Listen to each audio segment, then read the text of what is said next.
এক অবাক করা দৃশ্য। রাস্তায় চলছে একটা আস্ত খাট, তাতে বালিশ গদিও আছে। রাস্তার সমস্ত মানুষজন দেখে থমকে যাচ্ছে। চমকে ওঠার মতো এই দৃশ্য দেখা গেল রানীনগরের ডোমকলে। নবাবের জেলায় নবাব এখন ভাইরাল। এই খাট গাড়ির মালিক নবাব শেখ। তিনি পেশায় একজন বেসরকারি স্কুলের গাড়ি চালক। তার ইচ্ছে ছিল এমন কোনো জিনিস বানাবে যার জন্য ভাইরাল হবে, নাম ছড়াবে। যেমন ভাবা তেমনি কাজ। গাড়ি খাট বানিয়ে আজ নেট দুনিয়ায় ভাইরাল ডোমকলের নবাব। এই খাট গাড়ি বানাতে তার সময় লেগেছে ১.৫ বছর। খরচ হয় ২,১০,০০০ টাকা।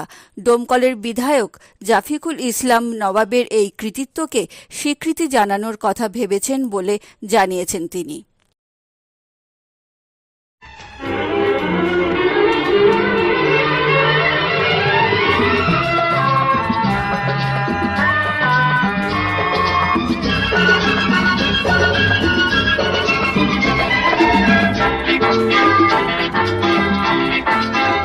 चला जाता हूँ किसी की धुन में, धड़कते दिल के तराने लिए।